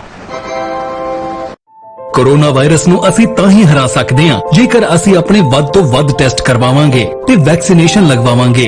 जैसे ही ਤੁਹਾਨੂੰ ਕੋਈ ਥੋੜੀ ਬਿਮਾਰੀ ਵੀ ਲੱਗੇ, ਤੁਹਾਨੂੰ ਲੱਗੇ ਕਿ ਮੈਨੂੰ ਮੇਰੀ ਛਾਤੀ 'ਚ ਦਰਦ ਹੈ ਜਾਂ ਮੈਨੂੰ ਖਾਂਸੀ ਹੋ ਗਈ ਜਾਂ ਮੈਨੂੰ ਜ਼ੁਕਾਮ ਹੋ ਗਿਆ ਜਾਂ ਮੇਰਾ ਬਦਨ ਦਰਦ ਹੈ, ਤੁਸੀਂ ਵੇਟ ਨਾ ਕਰੋ, ਟੈਸਟ ਕਰਾਓ। ਪੰਜਾਬ ਸਰਕਾਰ ਵੱਲੋਂ ਕੋਰੋਨਾ ਵਾਇਰਸ ਨਾਲ ਨਜਿੱਠਣ ਲਈ ਪੰਜਾਬ ਦੇ ਪਿੰਡਾਂ ਵਿੱਚ ਵੈਕਸੀਨੇਸ਼ਨ ਡਰਾਈਵ ਚਲਾਈ ਗਈ ਹੈ ਤਾਂ ਜੋ 18 ਸਾਲ ਤੋਂ ਉੱਪਰ ਦੇ ਸਾਰੇ ਲੋਕ ਜਲਦ ਤੋਂ ਜਲਦ ਆਪਣੀ ਵੈਕਸੀਨੇਸ਼ਨ ਕਰਵਾ ਸਕਣ। ਪੂਰੇ ਪੰਜਾਬ ਦੇ ਪਿੰਡਾਂ ਲਈ ਕੋਵਿਡ ਟੈਸਟਿੰਗ ਕੇਂਦਰ ਸਥਾਪਿਤ ਕੀਤੇ ਗਏ ਨੇ। ਜੇਕਰ ਤੁਹਾਨੂੰ ਬੁਖਾਰ ਜ਼ੁਕਾਮ ਜਿਹੇ ਲੱਛਣ ਮਹਿਸੂਸ ਹੁੰਦੇ ਹਨ ਤਾਂ ਤੁਰੰਤ ਆਪਣਾ ਕੋਰੋਨਾ ਵਾਇਰਸ ਦਾ ਟੈਸਟ ਕਰਵਾਓ। ਕੋਰੋਨਾ ਸੰਬੰਧੀ ਜਾਣਕਾਰੀ ਲਈ 104 ਹੈਲਪਲਾਈਨ ਤੇ ਕਾਲ ਕਰੋ। तो ਤੁਸੀਂ ਪਲੀਜ਼ ਇਸ ਗੱਲ ਤੋਂ ਹੁਣ ਮੇਰੀ ਗੱਲ ਮੰਨੋ ਕਿ ਆਪਾਂ ਪੰਜਾਬ ਨੂੰ ਬਚਾਉਣਾ ਹੈ, ਆਪਣੇ ਪਰਿਵਾਰਾਂ ਨੂੰ ਬਚਾਉਣਾ ਹੈ, ਆਪਣੇ ਪਿੰਡ ਨੂੰ ਬਚਾਉਣਾ ਹੈ, ਤੁਸੀਂ ਆਪਣੇ ਮੁਹੱਲਿਆਂ ਨੂੰ ਬਚਾਉਣਾ ਹੈ। ਤੁਸੀਂ ਜੋ ਦੱਸਿਆ ਡਾਕਟਰਾਂ ਨੇ ਕਰੋ। ਹਿਦਾਇਤਾਂ ਦੀ ਪਾਲਣਾ ਕਰਕੇ ਆਓ ਮਿਲ ਕੇ ਕਰੀਏ ਕੋਰੋਨਾ ਤੇ ਫਤਿਹ। ਇਹੀ ਹੈ ਸਾਡਾ ਮਿਸ਼ਨ ਫਤਿਹ।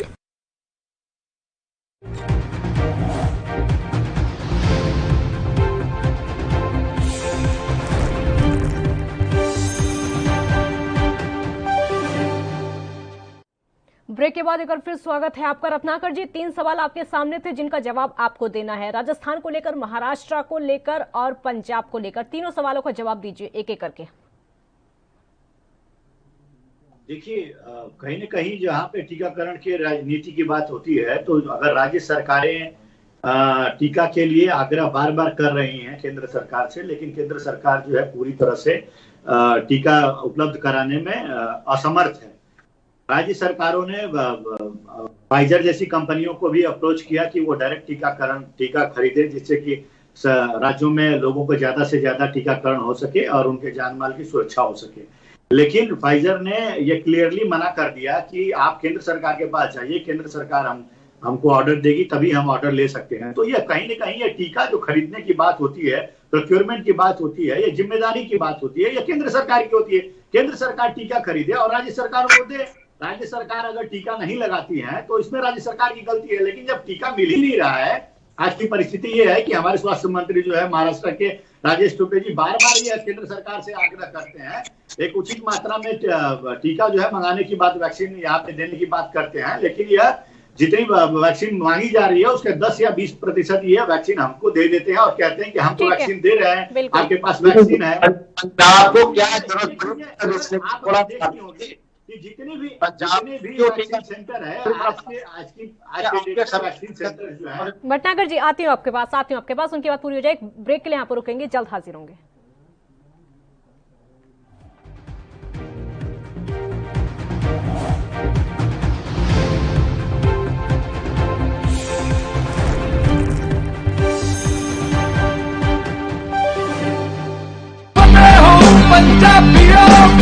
वैक्सीन जरूर करवानी है, तुसी थोड़ी एंटीबॉडीज ਵਧਾਉਣੇ ਨੇ। ਜਦੋਂ ਤੁਹਾਡੇ ਐਂਟੀਬॉडीज ਵਧਣਗੇ ਉਹ ਐਂਟੀਬॉडीज ਨੇ ਜਿਹੜੀ ਕੋਰੋਨਾ ਦੇ ਨਾਲ ਜੰਗ ਲੜ ਸਕਦੀ ਹੈ ਤੁਹਾਡੇ ਬॉडीज ਦੇ ਵਿੱਚ। ਇਹ ਤੁਹਾਨੂੰ ਕਰਾਉਣਾ ਚਾਹੀਦਾ ਹੈ। ਤੁਹਾਨੂੰ ਉਹ ਡਾਕਟਰ ਜੋ ਪਹਿਲੇ ਦਿਨ ਤੋਂ ਕਹਿ ਰਹੇ ਨੇ ਮਾਸਕ ਨਹੀਂ ਭੁੱਲਣਾ। ਅਗਰ ਕਿਸੇ ਨੂੰ ਕੋਵਿਡ ਹੋ ਵੀ ਚੁੱਕਿਆ ਉਹਨੂੰ ਵੀ ਦੇਖੋ ਕਿ ਮਾਸਕ ਪਹਿਨੇ, ਕਿਉਂਕਿ ਸਟ੍ਰੇਨਸ ਬਦਲਦੇ। ਇਹ ਜਿਹੜੇ ਸਟ੍ਰੇਨ ਨੇ ਨਾ ਕੋਰੋਨਾ ਦੇ, ਇਹਨਾਂ ਦੀ ਮਿਊਟੈਂਟਸ ਬਣ ਜਾਂਦੇ ਨੇ। ਇਸ ਕਰਕੇ ਤੁਸੀਂ ਉਹ ਜੋ ਬੇਸਿਕ ਚੀਜ਼ਾਂ ਨੇ, मास्क पहनना, हाथ धोने, सोशल डिस्टेंसिंग रखनी, ये जरूरी है। ਤੁਹਾਨੂੰ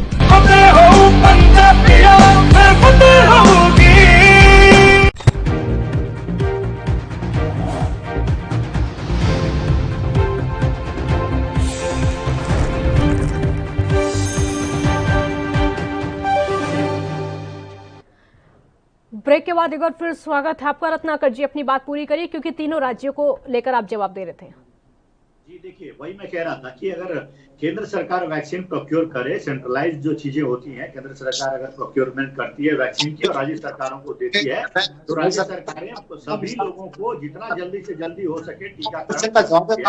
हमने कर्नाटक में 100 करोड़ रुपए इकट्ठा किए थे और अनुमति मांगी थी केंद्र सरकार से कि हमें अनुमति दीजिए, हम टीका खरीद के और अपने राज्य में लगाना चाहते हैं। लेकिन केंद्र सरकार ने इसकी अनुमति नहीं दी। तो ये ना खाने दूंगा ना खाने दूंगा के तर्ज पे थोड़ा बता दीजिए ना, टीका लगाने की परिस्थिति जो है केंद्र सरकार के सामने है। राज्य सरकारें कहीं महसूस कर रही है क्योंकि केंद्र सरकार उनकी सहायता नहीं कर रही है। अगर केंद्र सरकार उनकी सहायता करती तो आज जो है परिस्थितियां कुछ अलग होती है। हम ज्यादा से ज्यादा, जिस तरह अमेरिका, इंग्लैंड आज अपनी पूरी आबादी का आधा जो आबादी के लोगों को वैक्सीनेशन करा चुकी है, कहीं न कहीं हम उस तरह से अपने आधे लोगों को वैक्सीनेशन करा चुके होते, क्योंकि हमारा देश जो है वैक्सीन बनाने वाला सबसे बड़ा देश है। और आज देखिए सबसे बड़ी चूक जो है भारतीय जनता पार्टी या केंद्र सरकार की कहां पे हुई है कि यह सिर्फ 2 कंपनियों के ऊपर डिपेंड रह गई और 2 कंपनियां पूरी मात्रा में जो है यह टीका उत्पादन नहीं कर पाई। तो यह केंद्र सरकार को पहले ही सोचना चाहिए था कि बाकी राजस्थान पे आप क्यों नहीं बोलते हैं, बताइए ना। 3 बार पकड़े गए वहां से, जो इंजेक्शन गड्ढे में गिरा दिए, फेंक दिए, खराब कर दिए। वेस्टेज पर जवाब दीजिए रत्नाकर जी वेस्टेज पर जवाब दे दीजिए। राज्यपाल इंक्वायरी कराना, आप एक बार वेस्टेज पर जवाब दे दीजिए, क्योंकि उनका बार बार यही सवाल और यही पूछते रहेंगे। वेस्टेज पर एक बार जवाब क्यों नहीं दे देते आप, रत्नाकर जी? देखिए वेस्टेज पे मैं, प्रदीप जी को शायद जानकारी नहीं है इनको आंकड़ों का। वेस्टेज जो मीडिया में दिखाया जा रहा है और व्हाट्सएप यूनिवर्सिटी पे जो इनको मैसेज मिलते हैं उनके बारे में ये बात करते हैं। मैं आज महाराष्ट्र की बात ले लेता हूँ। महाराष्ट्र में क्या है, पूरे देश में 5% के लगभग, महाराष्ट्र में चलेगा राजस्थान से, पूरे पंजाब से आप महाराष्ट्र पहुंच जाते हो। जवाब दे रहा हूँ, पूरे देश में 5% के लगभग वैक्सीन का वेस्टेज और मैं और महाराष्ट्र एक ऐसा मैं स्पष्टीकरण देने के लिए बैठे यहाँ पे, वेस्टेज जो है अपनी मर्जी से बोलने के लिए यहाँ नहीं बैठे। जो हमारे मन में रत्नाकर जी राजस्थान पर जवाब दीजिए। रत्नाकर जी राजस्थान पर एक बार जवाब दीजिए। हमें आपको सुन रही है। वेस्टेज क्यों हुई राजस्थान पर एक बार जवाब दीजिए। कांग्रेस की सरकार वहां पर है, जवाब दे दीजिए, क्योंकि जवाब भटनागर जी भी चाहते हैं, बाकी जो दर्शक देख रहे हैं वो भी आपको सुन रहे हैं कि आप जवाब क्या देंगे राजस्थान को लेकर। बोलिए। राजस्थान की सरकार हो चाहे देश में अन्य किसी प्रांत की सरकार, प्रांत में भारतीय जनता पार्टी की सरकार हो, कोई भी वैक्सीनेशन कार्यक्रम होता है तो उसमें एक सर्टेन वेस्टेज होता है, ठीक है। वो वेस्टेज 4%, 5% मान के चलते हैं, लेकिन अगर वो वेस्टेज जो भी हुआ है 4%, 5% अगर राजस्थान में हुआ रहेगा, मैं उसका आंकड़े के बारे में मुझे जानकारी नहीं राजस्थान के बारे में, लेकिन हुआ रहेगा तो यह उसी वेस्टेज के ऊपर आंकड़ा मैं बताता हूँ, 2.5 लाख टीके खराब हुए। या उत्तर प्रदेश में अभी जो आग लगी है, आप अपने ही ब्रेकिंग न्यूज में दिखा रही थी कि उत्तर प्रदेश में वैक्सीन में जो आग लगी है, वैक्सीन जहां पे रखा हुआ था, जो वेस्टेज हुआ है अभी, उसके ऊपर क्यों नहीं ये बात कर रहे हैं, क्यों नहीं जवाब दे रहे हैं कि उत्तर प्रदेश में जो वैक्सीन में वेस्टेज हुआ है तो उसकी जवाबदेही किसकी है? वो पंजाब सरकार को क्या जरूरत थी बेचने की? की बात करेंगे टीकाकरण आप जो है जो गरीब के पैसे के टीके जो बिकते थे तो क्यों बेचे? क्या वहां की सरकार खरीदे थे? उत्तर प्रदेश में कैप्टन अमरिंदर सिंह ने आपको खरीदे थे? जल गई, बर्बाद हो गई। उस वेस्टेज के बारे में भी जवाब दे दीजिए आप जरा। वेस्टेज के बारे में जवाब कोई नहीं था। एक मिनट, वेस्टेज के बारे में सवाल कांग्रेस से हो या फिर बीजेपी से हो, लेकिन जवाब कोई नहीं देना चाहता। ये बात मैंने देख ली, और ये देश की पब्लिक देख रही है, देश की पब्लिक देख रही है। आप दोनों को भी सुना जा रहा है कि वेस्टेज के बारे में ना तो कांग्रेस वाले जवाब देते हैं और ना ही बीजेपी वाले जवाब देते हैं। बोलिए भटनागर जी, क्या कहेंगे? आप पूछिए कौन से प्रदेश के अंदर वेस्टेज हुई है, मुझे पूछिए, मैं बताऊंगा और आपका हर सवाल का फेस करूंगा और बोलूंगा। आप उनसे सवाल श्री राहुल गांधी जी, हाँ बोलिए। श्री राहुल गांधी जी आज जो टीके के ऊपर जो कह रहे हैं, क्या नीति है? क्या अगर श्री राहुल जी अगर लिखते ट्वीट पे कि सीखिए टीकाकरण की नीति छत्तीसगढ़ से, सीखिए टीकाकरण की नीति सिस्टम पंजाब से, राजस्थान से, केरला से, तो बड़ा अच्छा लगता ट्वीट करते हुए कि हाँ देखिए प्रदेश ने केंद्र सरकार को सीखनी चाहिए। नीति तो तब सीखेंगे ना जब वैक्सीन होगी, नीति तो तब सीखेंगे जब वैक्सीन होगी। अभी जो देखिए ये वैक्सीन चोर बेच रहे हैं, मुनाफाखोर, क्योंकि आदतें कांग्रेस की दलाली की शुरू से रहेगी। वैक्सीन राज्यों को मिल नहीं रही है, आप नीति की बात करते हैं। प्रदीप जी एक चीज बता दीजिए, सब राज्यों को वैक्सीन पड़ी है, स्पष्टीकरण नहीं दे रहे सरकार को। आप कितनी डोज बची है? आज पूरे भारतवर्ष में वर्ल्ड के अंदर दूसरे नंबर पे भारत क्यों है वैक्सीन लगाने पे? अगर भारत में वैक्सीन ना लगती तो दूसरे नंबर पे क्यों है? WHO ने क्यों लिखा? तो इसका मतलब भारत के लिए झूठ लिखा है। भारत दूसरे नंबर पे क्यों है वैक्सीन लगाने में? अगर वैक्सीन नहीं लग रही है भारतवर्ष के अंदर तो इसका जवाब देंगे। जल्दी टीकाकरण किया वहाँ पे। आप पूरे देश ये लोग बात करते, देखिए मैं आपको बताता हूँ लॉकडाउन नीति क्या होती है। उसका जवाब प्रदेश के अंदर 2 प्रदेशों में लॉकडाउन नीति बनाई गई है। जितनी भी दुकानें खुलेंगी 45 वर्ष के ऊपर के लोग होने चाहिए, और वो 45 वर्ष के ऊपर के लोग होने चाहिए जो टीके लग चुके हैं, जिनके पास सर्टिफिकेट है। आप लोगों को लॉकडाउन नीति बताना भी नहीं आती। आप लोग तो केवल एक गेम की तरह ट्विटर खेलते रही है। राहुल जी ने बर्बाद कर दी कांग्रेस पूरी। ब्लू टिक का मुद्दा कहां से आया? ब्लू टिक का मुद्दा उठाया किसने? ब्लू टिक का किसने उठाया ये बताइए। टीके का मुद्दा चल रहा था, लेकिन ब्लू टिक का मुद्दा बीच में आ जाता है। ब्रेक के लिए यहाँ पर रुकेंगे और इसी पर जवाब आप दोनों से लूंगे। छोटा सा ब्रेक यहाँ पर लेते हैं।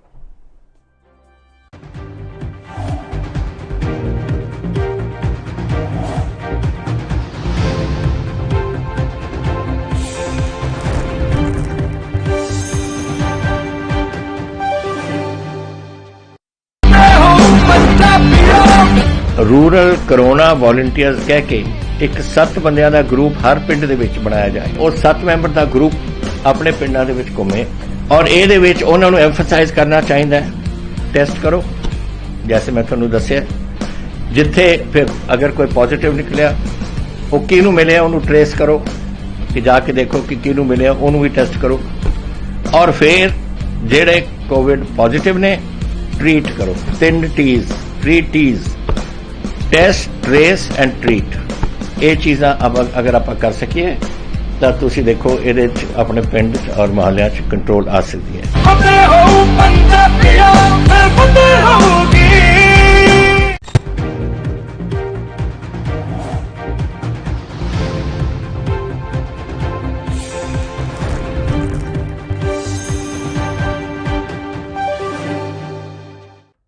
ब्रेक के बाद एक बार फिर स्वागत है आपका। भटनागर जी, एक सवाल है जिसका जवाब विपक्ष भी जानना चाहता है और पूरा देश भी जानना चाहता है, और सरकार से इस बात का जवाब चाहते हैं कि अगर वैक्सीन खत्म नहीं हुई तो दिल्ली में वैक्सीनेशन सेंटर आखिरकार बंद क्यों हो गए, इसका जवाब दीजिए, सब सुनना चाहते हैं।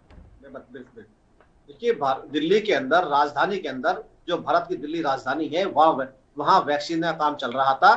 दिल्ली सरकार ने 370 एक्स्ट्रा बनाए सेंटर, ये भी केंद्र सरकार को नीचा दिखाने के लिए, क्योंकि वैक्सीन पूर्ण रूप से इन्होंने लेनी थी और इन्होंने चालू कर दी, दिखाने के देखिए केंद्र सरकार ने हमें वैक्सीन नहीं दी और वो एक दिन में बंद हो गया।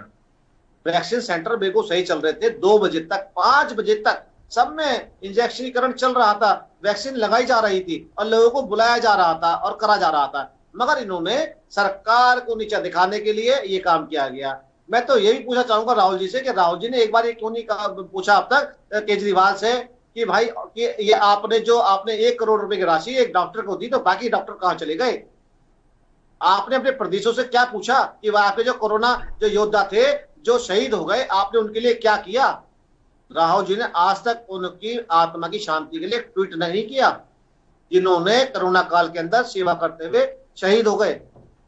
उसके लिए इनका किसी का प्रवक्ता का, नेताओं का मुंह नहीं फूटेगा बोलने के लिए। मगर ये स्पष्टीकरण इनके प्रदेशों की पूछी जाए तो ये नहीं बोलते कि आज भी जो मृत्यु दर है महाराष्ट्र की क्यों है। अभी तक आपने पूरा लॉकडाउन खोल दिया, महाराष्ट्र के अंदर लोग ओपन घूम रहे, आप उसकी नीति पे क्यों नहीं बोलते? मैंने आपसे पंजाब के बारे में पूछा और आप चुप बैठ गए, आप केंद्र सरकार पे आ गए, क्यों नहीं बोले? आप अधिकार है आपको पूछने का, पूर्ण अधिकार है केंद्र सरकार से उंगली उठाने का, हर बात कहने का, मगर सरकार आप भी चला रहे हैं प्रदेशों के अंदर, तो अधिकार हमारा भी विपक्ष में बैठ के पूछने का, जिसपे आप स्पष्टीकरण नहीं दे रहे हैं। आपकी सरकार संकट में आ गई, पंजाब की गिरने को तैयार है। आपको ये नहीं पता कि जो चुनाव पंजाब के अंदर हुआ, जनता के खून पसीने की कमाई से चुनाव हुआ, पैसा लगा, उनको नहीं देते और वो आपको नहीं देंगे। आप स्पष्टीकरण उनको नहीं देते और वो आपको नहीं देते। मैं हर स्पष्टीकरण के बैठा हूं, मगर स्पष्टीकरण का कोई सवाल तो हो, देने लायक तो दिया जाए। वैक्सीन नीति को लेकर राहुल गांधी क्यों सवाल उठाते हैं फिर कि नीति अच्छी नहीं है, नीति स्पष्ट नहीं है, नीति में स्पष्टता नहीं है, नीति में स्पष्टता नहीं है वैक्सीन की नीति जो है। अगर आपको स्पष्टता चाहिए तो आप एक मेंबर ऑफ पार्लियामेंट है, आप एक लेटर जारी कर सकते हैं स्वास्थ्य मंत्रालय के लिए कि आप मुझे टीकाकरण की नीति के बारे में बताएं और क्लियर करें। स्वास्थ्य मंत्रालय को, मेंबर ऑफ पार्लियामेंट को पूरा लिखित में जवाब देना होगा। क्या राहुल गांधी जी ने ठीक है, एक ब्रेक के लिए आप रुकेंगे, ब्रेक के बाद जवाब लेंगे, छोटा सा ब्रेक लेते हैं।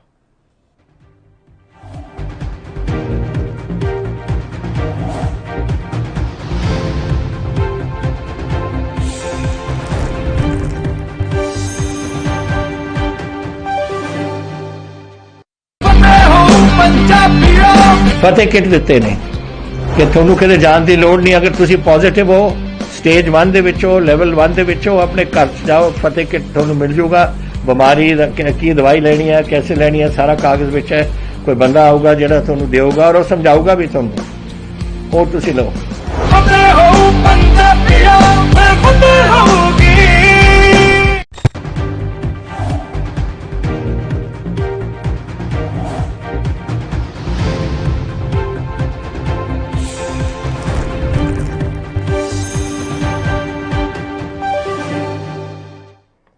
ब्रेक के बाद एक बार फिर स्वागत है आपका। रत्नाकर जी जवाब दीजिए, कांग्रेस कोई बड़ा कदम क्यों नहीं उठाती है? सिर्फ ट्वीट के जरिए काम हो जाएगा? अगर आपको जानकारी चाहिए, नीति में स्पष्टता चाहिए तो कांग्रेस को बड़ा कदम उठाना ही पड़ेगा। ऐसे ट्वीट करने से कुछ नहीं होगा, सरकार हल्के में लेगी, क्या फायदा? स्पष्टता आपको पता ही नहीं चलेगी।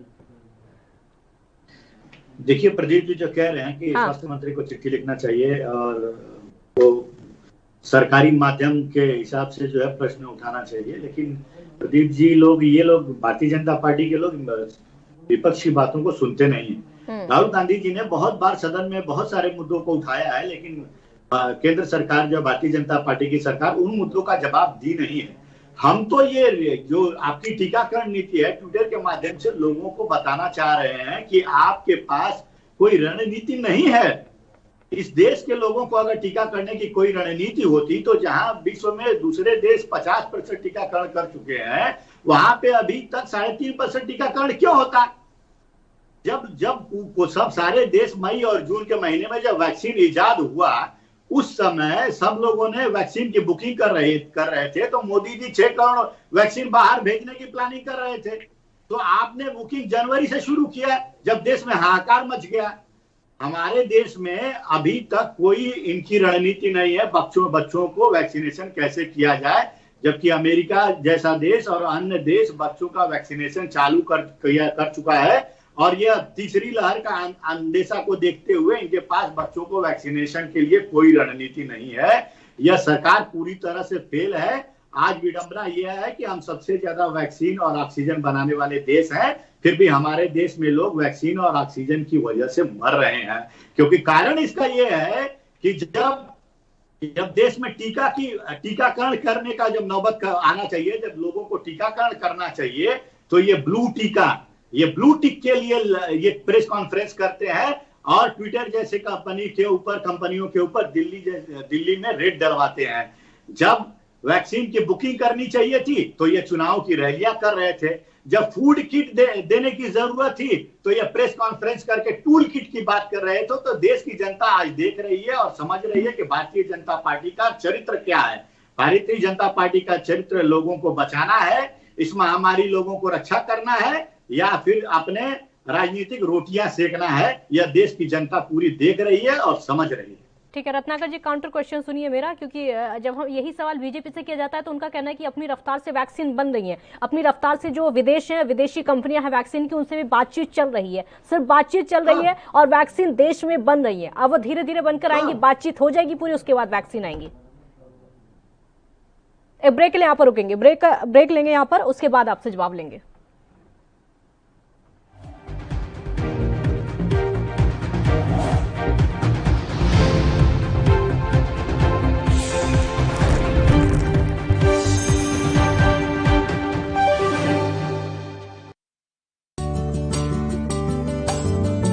ਰਾਜਸਥਾਨ ਤੇ ਪਾਕਿਸਤਾਨ ਦੀ ਹੱਦ ਤੇ ਵਸਿਆ ਜ਼ਿਲ੍ਹਾ ਫਾਜ਼ਿਲਕਾ ਪੰਜਾਬ ਦੇ ਉਹਨਾਂ ਜ਼ਿਲ੍ਹਿਆਂ ਵਿੱਚ ਸ਼ਾਮਿਲ ਹੈ ਜਿੱਥੇ ਕੋਰੋਨਾ ਮਹਾਮਾਰੀ ਨੂੰ ਲੈ ਕੇ ਸ਼ਾਸਨ ਪ੍ਰਸ਼ਾਸਨ ਸ਼ੁਰੂ ਤੋਂ ਹੀ ਅਲਰਟ ਮੋਡ ਤੇ ਰਿਹਾ ਹੈ।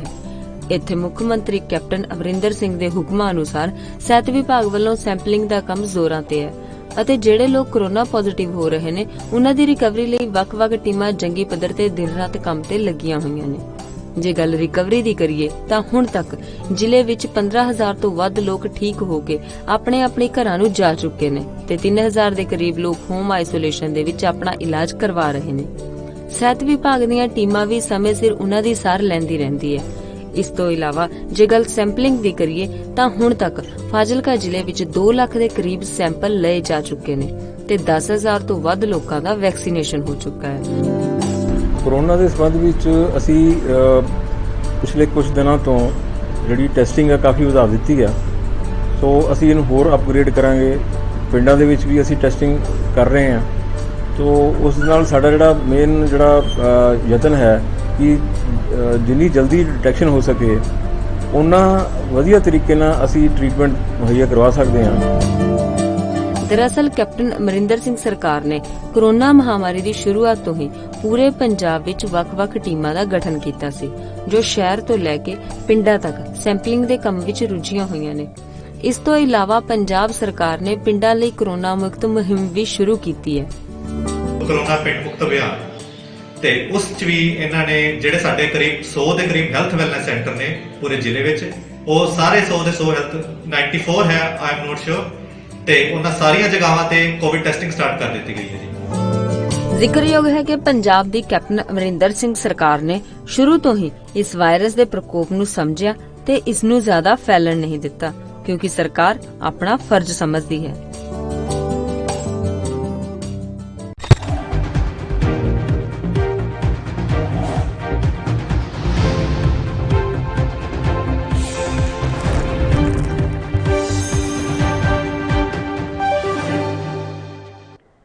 ब्रेक के बाद एक बार फिर स्वागत है आपका। रत्नाकर जी, छोटा सा रिएक्शन आपका चाहिए जो अभी मैंने आपसे सवाल पूछा था, क्योंकि सरकार कहती है कि सब कुछ अपनी स्पीड से चल रहा है, आपका लास्ट रिएक्शन होगा। देखिए, अगर सरकार जो है अपनी स्पीड से चल रही है और इस स्पीड से यह संतुष्ट हैं तो आप खुद समझ सकते हैं कि अभी तक देश में सिर्फ 3.5% लोगों को 2 डोज की वैक्सीनेशन हो चुका है। तो ये कह रहे हैं कि बातचीत चल रही है, हम अन्य कंपनियों से बात कर रहे हैं वैक्सीन के लिए। तो ये बातचीत, इनका हाल यही है कि जब घर में आग लगेगा तो बाल्टी खरीदने जाएंगे। अरे भाई, ये पार्टी और ये सब तैयारियां पहले करनी चाहिए थी आपको। अगर आपको वैक्सीनेशन कराना था, जब दूसरे देश से भी कुछ सीखे होते आप लोग।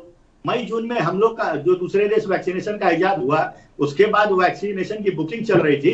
अपने देश की जितनी जनसंख्या है उतनी उसके 2 गुना 3 गुना लोग वैक्सीनेशन बुकिंग करा रहे थे दूसरे देश। बिल्कुल भटनागर जी जवाब दीजिए। बिल्कुल भटनागर जी, हमारे देश का आपका भी भटनागर जी आपका भी लास्ट रिएक्शन होगा, छोटा सा जवाब दे दीजिए। स्पीड कब बढ़ेगी आपकी, क्योंकि बातचीत आपसे नहीं दिसंबर से चल रही है, 1 साल हो चुका है। बिल्कुल मैं बताता हूँ कि जो टीकाकरण शुरू हुआ, ये जो भारत का रहनुमा और भारत की सरकार में सम्मिलित या सरकार बनना चाहते हैं, ये उनके कारण हुआ। जो टीकाकरण की राजनीति, टीकाकरण को लेकर जिन्होंने गलत चीजें उमर फैलाया भारतवर्ष के अंदर, और भारत ने पूरी जागरूकता के साथ, सरकार ने पूरी जागरूकता के साथ टीकाकरण किया। आज जो टीकाकरण की स्पीड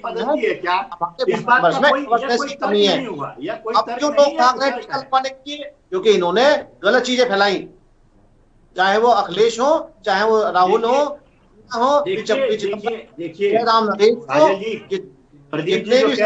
स्पीड बहुत स्लो है भटनागर जी, स्पीड बहुत ज्यादा स्लो है। स्पीड देश में जो वैक्सीन बनी है, देश में जो वैक्सीन बनी है उसकी भी स्पीड स्लो है, और जो विदेशी कंपनियों से बातचीत चल रही है उसकी भी स्पीड बहुत स्लो है, क्योंकि 1 साल से बात चल रही है, 1 साल हो चुका है। नहीं काजल जी स्पीड कोई स्लो नहीं है। हाँ। आज भी अगर आप आंकड़े देखेंगे, भारतवर्ष पूरे विश्व के अंदर नंबर 2 पे है टीकाकरण को लेके। इस पे ये शाबाशी नहीं देंगे अपने वॉलंटियर्स को, जो भारत में घर घर जाके टीके लगा रहे हैं, कैंपों में बैठे हैं, उसमें शाबाशी नहीं देंगे। ये आप मरने वालों की संख्या जो है बिल्कुल ठीक है, आप स्लो की बात करते हैं। भारतवर्ष के अंदर ये सब स्पष्टीकरण किसी के पास नहीं। बहुत शुक्रिया आप दोनों का, रत्नाकर जी, भटनागर जी भी आपका भी बहुत शुक्रिया हमारे साथ जुड़ने के लिए, क्योंकि स्पष्टीकरण किसी के पास भी नहीं है। ना तो सत्ता पक्ष के पास स्पष्टीकरण होता है, ना ही विपक्ष के पास। अगर सरकार कोई नीति बनानी होती है, विपक्ष को सिर्फ यही लगता है कि उनका काम सिर्फ और सिर्फ कमियां निकालना है। अगर नीति अच्छी भी है तो कभी अच्छाई नहीं बताई जाती। बहुत शुक्रिया आपका। देखते रहिए ANB न्यूज। नमस्कार।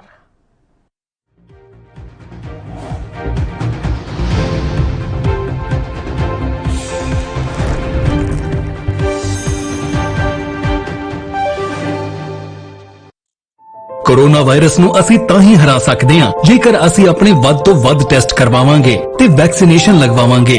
जैसे ही ਤੁਹਾਨੂੰ ਕੋਈ ਥੋੜੀ ਬਿਮਾਰੀ ਵੀ ਲੱਗੇ, ਤੁਹਾਨੂੰ ਲੱਗੇ ਕਿ ਮੈਨੂੰ ਮੇਰੀ ਛਾਤੀ 'ਚ ਦਰਦ ਹੈ ਜਾਂ ਮੈਨੂੰ ਖਾਂਸੀ ਹੋ ਗਈ ਜਾਂ ਮੈਨੂੰ ਜ਼ੁਕਾਮ ਹੋ ਗਿਆ ਜਾਂ ਮੇਰਾ ਬਦਨ ਦਰਦ ਹੈ, ਤੁਸੀਂ ਵੇਟ ਨਾ ਕਰੋ, ਟੈਸਟ ਕਰਾਓ। ਪੰਜਾਬ ਸਰਕਾਰ ਵੱਲੋਂ ਕੋਰੋਨਾ ਵਾਇਰਸ ਨਾਲ ਨਜਿੱਠਣ ਲਈ ਪੰਜਾਬ ਦੇ ਪਿੰਡਾਂ ਵਿੱਚ ਵੈਕਸੀਨੇਸ਼ਨ ਡਰਾਈਵ ਚਲਾਈ ਗਈ ਹੈ ਤਾਂ ਜੋ 18 ਸਾਲ ਤੋਂ ਉੱਪਰ ਦੇ ਸਾਰੇ ਲੋਕ ਜਲਦ ਤੋਂ ਜਲਦ ਆਪਣੀ ਵੈਕਸੀਨੇਸ਼ਨ ਕਰਵਾ ਸਕਣ।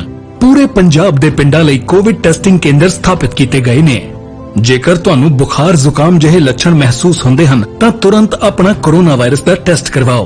ਕੋਰੋਨਾ ਸੰਬੰਧੀ ਜਾਣਕਾਰੀ ਲਈ 104 ਹੈਲਪਲਾਈਨ ਤੇ ਕਾਲ ਕਰੋ। तो ਤੁਸੀਂ ਪਲੀਜ਼ ਇਸ ਗੱਲ ਤੋਂ ਹੁਣ ਮੇਰੀ ਗੱਲ ਮੰਨੋ ਕਿ ਆਪਾਂ ਪੰਜਾਬ ਨੂੰ ਬਚਾਉਣਾ ਹੈ, ਆਪਣੇ ਪਰਿਵਾਰਾਂ ਨੂੰ ਬਚਾਉਣਾ ਹੈ, ਆਪਣੇ ਪਿੰਡ ਨੂੰ ਬਚਾਉਣਾ ਹੈ, ਤੁਸੀਂ ਆਪਣੇ ਮੁਹੱਲਿਆਂ ਨੂੰ ਬਚਾਉਣਾ ਹੈ। ਤੁਸੀਂ ਜੋ ਦੱਸਿਆ ਡਾਕਟਰਾਂ ਨੇ ਕਰੋ।